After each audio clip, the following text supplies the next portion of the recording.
ലില്ലിയുടെയും അരവിന്ദിന്റെയും കല്യാണം കഴിഞ്ഞ് 1 വർഷമായി. ലില്ലി നല്ല പെൺകുട്ടിയൊക്കെ തന്നെയാണ്. എന്നാൽ ഈയിടെയായി എപ്പോഴും അവൾക്ക് ഇല്ല ഇല്ല എന്ന് മാത്രമേ പറയാനുള്ളൂ. അരവിന്ദ് ജോലി കഴിഞ്ഞ് വന്നാലുടൻ അവൾ തുടങ്ങും ഉപ്പില്ല, മുളകില്ല, അരിയില്ല എന്നിങ്ങനെ. അരവിന്ദിന് ഇത് കേൾക്കുന്നതേ ഇഷ്ടമല്ല. ഒരു ദിവസം, അന്ന് ഡിസംബർ 31 അന്ന് അരവിന്ദ് ലില്ലിയോട്, ലില്ലി, നീ എപ്പോഴും ഇല്ല ഇല്ല എന്ന് പറഞ്ഞുകൊണ്ടിരിക്കാതെ ദൈവം നമുക്ക് എന്തെല്ലാം തന്നിട്ടുണ്ട്. ഈ പുതുവർഷത്തിൽ നീ ഉണ്ട് ഉണ്ട് എന്ന് പറയുവാൻ പഠിക്കണം. അതിനായി നീ ശ്രമിക്കണം. ലില്ലി ആ തീരുമാനം അംഗീകരിച്ചു. എങ്ങനെയാണെന്നറിയാമോ? അന്നു മുതൽ അവൾ ഉപ്പ് തീർന്നിട്ടുണ്ട്, മുളക് തീർന്നിട്ടുണ്ട്, അരി തീർന്നിട്ടുണ്ട് എന്നിപ്രകാരം പറയുവാൻ തുടങ്ങി.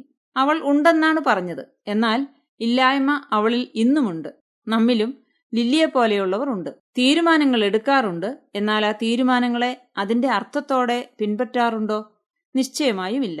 തീരുമാനമെടുത്തതിനാൽ ഒരു ചടങ്ങ് പോലെ അതങ്ങ് ചെയ്യും. അങ്ങനെയല്ല, നാം എടുക്കുന്ന തീരുമാനം ശരിയായി മനസ്സിലാക്കി അത് ശരിയായി പിൻപറ്റണം.